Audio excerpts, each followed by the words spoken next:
Hello guys, welcome back to my YouTube channel. My name is Charles.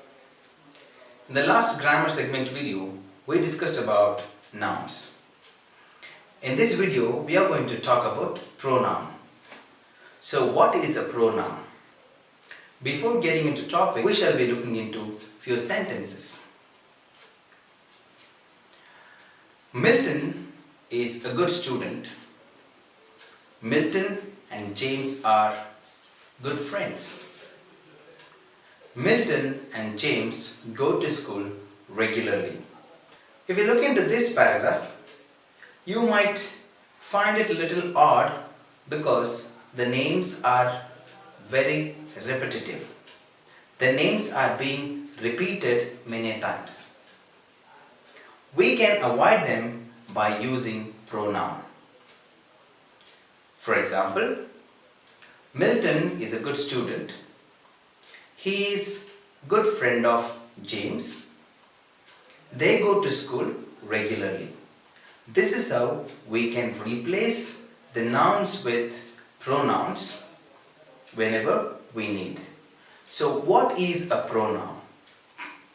A pronoun is nothing but a word that acts instead of noun.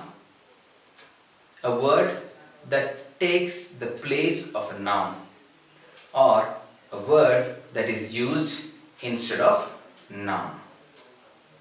There are many types of pronouns in English. We shall be discussing them in brief. The first one is personal pronoun.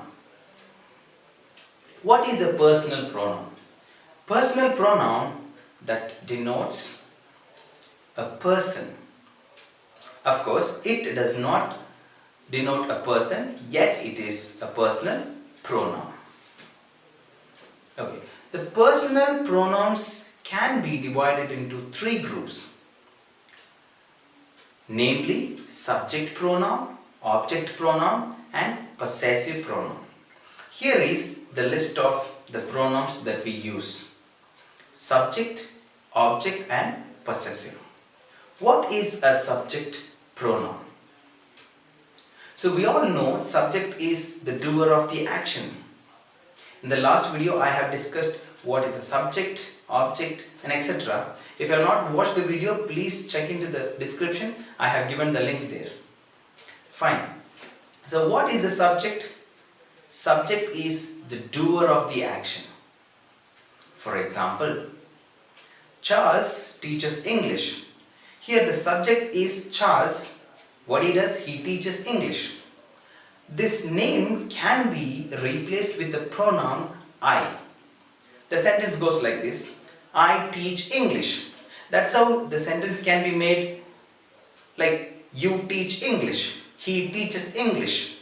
This is how the sentence can be made using the subject pronouns. So subject pronouns act as the nouns which do the action. Fine. Next is object pronouns. So we all know object is the receiver of the action. So they receive the action. For example, like Charles teaches English to you. This is how it can be made. Okay. Next is possessive pronoun. So here is the list. So possessive pronoun, the word itself says something about belongingness, something about ownership. For example, you are my friends. Here, that my tells that you are all my friends. This is my shirt. This shirt belongs to me. The my tells the shirt is belonging to me. So the possessive pronouns tells us the ownership, the belongingness. Fine. Please go through the table that is given and make a kind note. Here, whenever we use two important personal pronouns, we make mistakes. The two main places. So we all know Milton is a good student. Fine. Milton and James go to school regularly. Imagine, let's say, James wants to say this sentence to you. So, what can be the right way of expressing this sentence? Milton and James go to school regularly. If this sentence has to be said by James, what would be the right expression? So, here is the possible answers. Please look into that and find the right one. Yeah, you're right. Milton and I go to school regularly. Milton and I go to school regularly. So it is always right to put the other person first in the sentence. In English, you should always place the other person in the first whenever you construct a sentence. And at second, you can put yourself. For example, Alex and I are watching movie. You and I are good friends. So this is how you can construct the sentence. This is the first place where we all go wrong. The second place. So we all know Milton and James are very good in school. They do their work regularly. So here, the sentence, the teacher gave an assignment to Milton and James. So let's say this sentence has to be said by Milton. What would be the correct expression? So here are some possible answers. If you want, just pause the video and you can check it out. Fine, this answer is correct.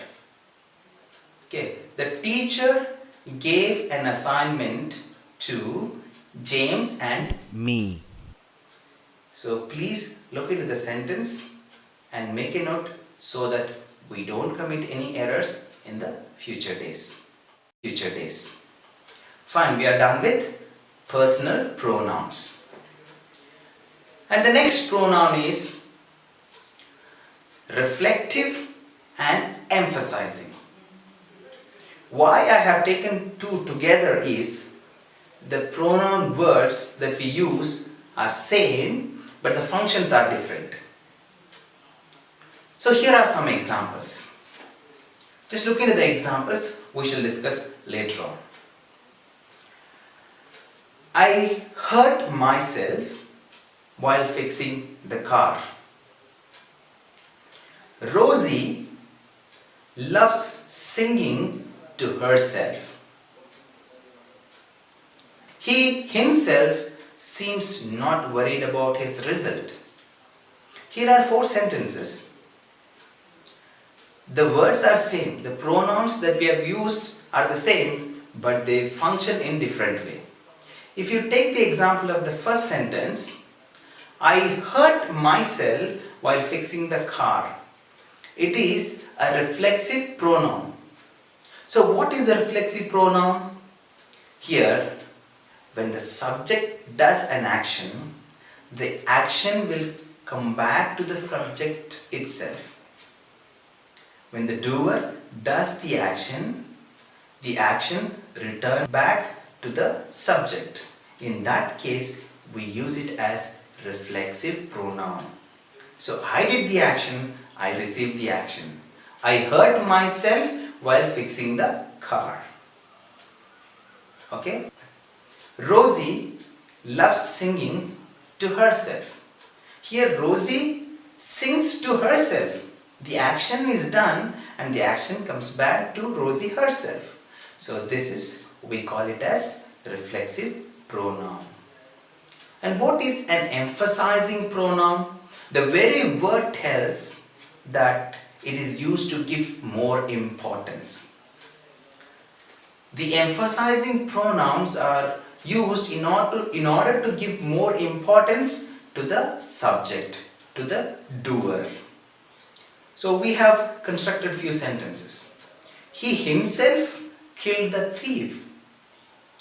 Here the himself word is used in order to give more weightage to him.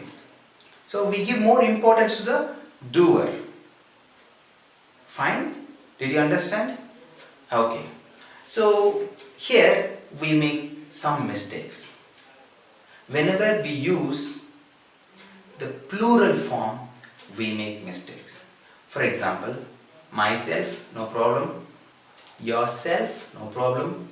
Himself, no problem. Herself, itself. Whenever we use ourselves, themselves, yourselves, we make mistakes. Please check the spellings and make a kind note so that we do not make any mistakes. The next pronoun is interrogative pronoun and relative pronoun. So here I have taken both together because here also the words are same but the functions are different. So what are the words that we use? Here are the common usages. These are the words that we use in general. Fine. Let us go with interrogative pronoun first. So what is an interrogative pronoun? It is used to frame questions. It is very simple. We use WH questions. What is your name? Why did you call me? What are you up to?